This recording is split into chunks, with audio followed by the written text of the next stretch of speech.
الحمد لله والصلاة والسلام على سيدنا محمد وعلى آله وصحبه وسلم تسليما كثيرا. The corruption of scholars.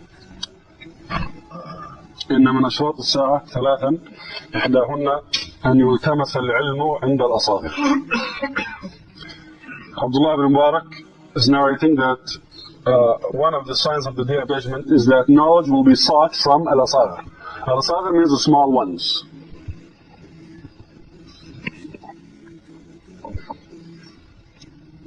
Abdullah ibn Mubarak defines the small ones. He says, the small ones does not mean students of knowledge who are studying from their elders, but it means Ahl al-Bid'ah.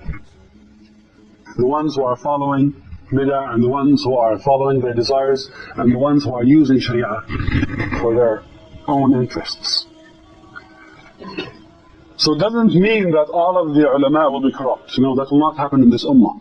Again, there will always be people who are on the straight path. But the time will come when the people will go to search knowledge, not from the righteous knowledge, so scholars, but the people will go and try to learn from the ones who are misleading. So it's a matter of choice for the people. The people are choosing to learn the scholar from the ones who are not really scholars. They are following them maybe because they're famous, maybe because they know how to speak. It could be for various reasons. While the true scholars are obscure. An example of that is what happened when Musa alayhi salam left Bani Israel. He appointed his brother Harun to be in his place. So Harun was the leader of Bani Israel in the absence of Musa. As-Samiri, a very charismatic figure, brought all of the gold, and he made out of it a calf, and he made it was hollow, so when wind would come in from one side, it would whistle, and he made the people think that this is the speaking of the gods. And in very eloquent speeches, he was able to convince Bani Israel to worship the calf. So even though Harun alayhi salam was among Bani Israel, As-Samiri was able to pull the rugs from beneath him and to sway Bani Israel into following him, because he was such a charismatic figure. And he knew how to play with words and to fool the people. So it doesn't mean that there's nobody who's learned. The most learned person was there. It was Harun alayhi salam, was a Nabi of Allah. But even though he was there, people left Harun alayhi salam and went to listen to the liar. So it's the people. There was an illness in the hearts of the people, and they felt compatible with what As-Samiri was saying. What As-Samiri was saying was more appealing to them because that's how the hearts are. The hearts are compatible. Rasulullah says that the souls are people, are like soldiers, and like-minded would come together.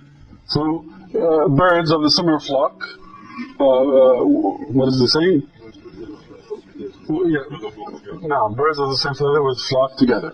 And this is what is happening here. The souls of Bani Israel were more compatible with As-Samiri. And they left Harun alayhi salam. And the same thing would happen today and tomorrow. So don't take the popularity of the scholar as being the gauge of his knowledge. That was never the case and will never be the case. To measure or to gauge the true scholar is to compare what that person says with what is in Quran and Hadith, and to see how they act in tests. And there are some people who, when faced with the trials, were firm like mountains, even though their knowledge was little. And there are some people who memorize books, but they failed at the first test.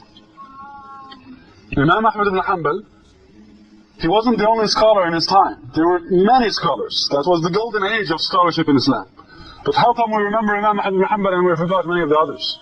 Because Imam Ahmad ibn Hanbal was firm in the fitna, while many others failed. Many others gave in.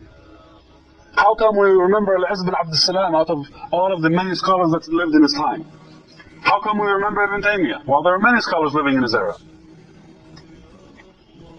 It's not only because of their knowledge, it's also because of their standards. How they acted in times of fitna.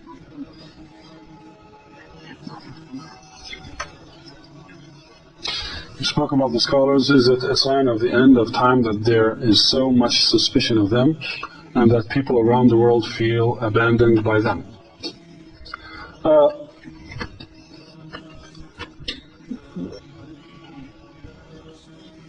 In every era, there are people who would be given the title of scholars when they're not, and there would be people who are truly scholars and they are not recognized.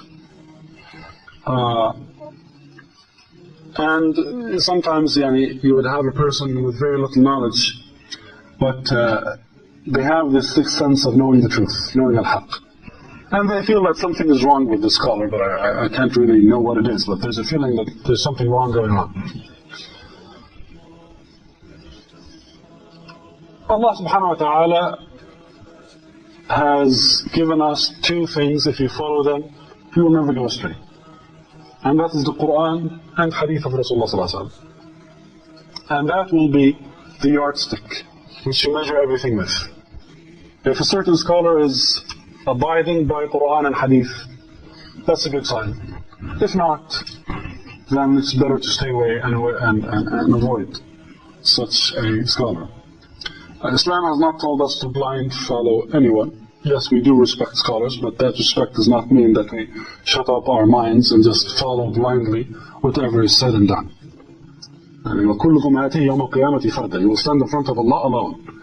The scholar who you followed will not save you on the day of judgment. You will be of no avail to you. You are responsible as a Muslim for searching for the haqq. Searching for the truth is not only a duty on the non-Muslim. We always say these non-Muslims are not looking for the truth. We forget about ourselves. Within Islam, you have to search for the truth. If Allah Azza wa Jal wanted, He could have made one opinion in everything fiqh. There could be one solid opinion in everything. But Allah Azza wa Jal made fiqh the way it is. You have 2 opinions here, 3 opinions there, 4 here. Shawkani says that there's 80 opinions in this ayah. Why? So that you will struggle with your minds to find the truth. You have to practice jihad of the mind. So it's a struggle even for you as a Muslim. It's a struggle for everyone to find the truth. And no one can carry you by the hand to Al-Jannah. وَالَّذِينَ اهْتَدَوْا زَادَهُمُ اللَّهُ هُدًى. The ones who look for guidance, Allah will guide them. You have to look for it. You have to search for huda. If you do so, then Allah will help you. But if you sit back and expect to be spoon-fed everything by your shaykh, it doesn't work that way.